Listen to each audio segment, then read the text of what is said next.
Ryan Reynolds, you bastard, you did it. You made a good Marvel movie in a time where Marvel doesn't know its ass from its elbow. Let's fucking go! Let's fucking go.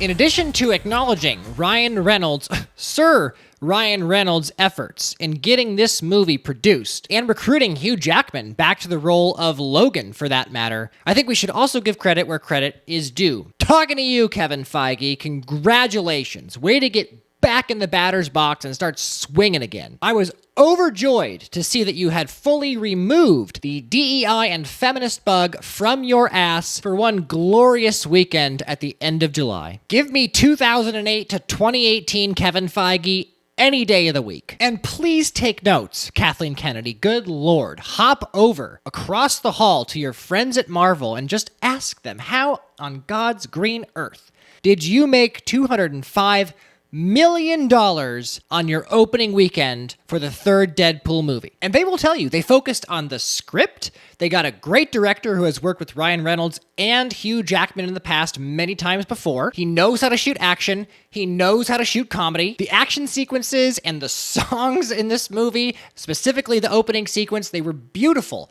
Excellent cinematography. And yes, Kathleen, I'll give it to you.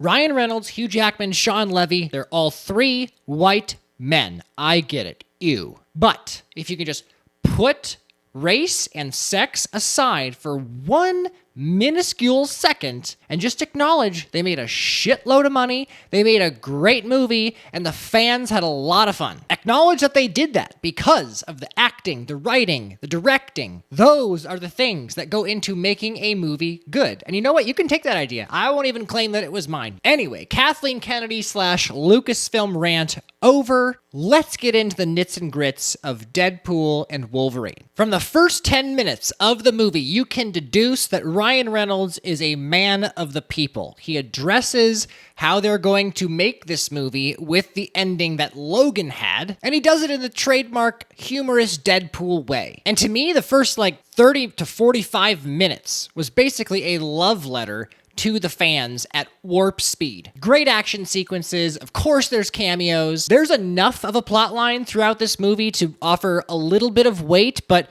I honestly wasn't watching this movie for the plot. I was just watching because I was just taken back to my early years as a little boy, and I just had a smile on my face for 2 straight hours. Because you can tell that this movie was made with love. They knew exactly what the fans wanted, and they gave it to them. Was this movie too fan servicey? I don't know. I think you could make the case for that. But in an era where movie studios are catering to a very fringe group of people, almost nothing is fan servicey at this point. So in my view, I think Ryan Reynolds, Sean Levy, Hugh Jackman, they looked at what the market wanted, and they made a movie that would give the market what it wants. And quite frankly, that's just good business. But again, if one of your critiques is that the movie had way too much fan service, it's a perfectly valid point to make, but I don't think that it detracts from the overall amount of fun that I had. And for once, part of the fun with this movie was seeing Disney bring back a classic character in Wolverine and treat him with respect. They did not put him on an island and have him drown himself in booze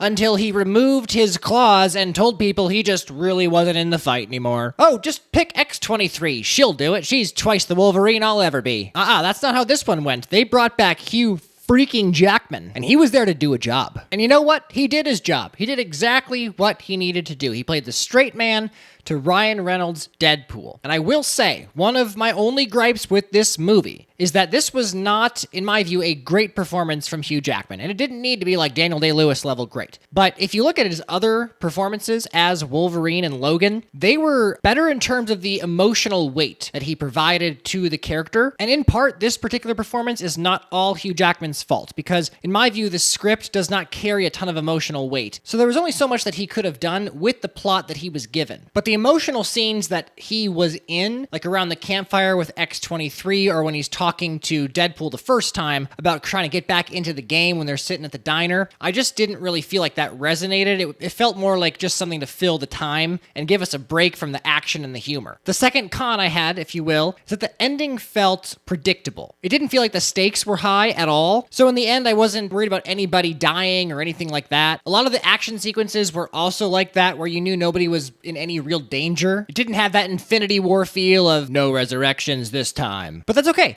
Like I said, I know what they wanted to do in making this movie, and they went out and they did it. They were not looking to make an Avengers Infinity War emotional level event. But what we did get, and what was one of my favorite aspects of this entire movie, is that it was clear Disney Marvel provided the writers with, I think, as much creative freedom as they could have possibly asked for, because they make fun of Disney, Marvel, 20th Century Fox. They make fun of everybody, even in the realm of politics. And that right there was incredibly nice to see. It was really good fun. Our whole theater laughed at the jokes that they were making on both sides. It was clear that they were just trying to take the piss out of everybody. And the wit and the humor, I thought it was incredibly sharp. It was spot on. Again, Ryan Reynolds, bravo. This whole video is turning into an endorsement for Ryan Reynolds. I'm going to try and reel that in a little bit. But before I do that, I'm just going to cast the line a little bit back out and say that the playlist he chose for this movie was absolutely spot on. Any child of the 90s and 2000s, you'll know what I'm talking about. Now, I'm not going to go into a plot summary or anything like that. The word for this movie is Herogasm. Sums it up perfectly. If you haven't seen this movie, afford yourself a great time at the movies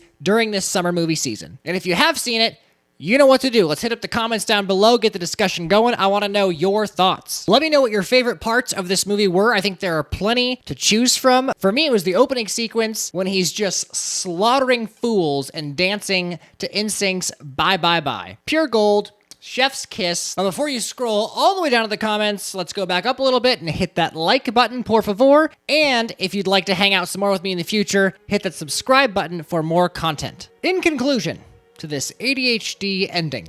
Ladies and gentlemen, I hope to see you in the next video.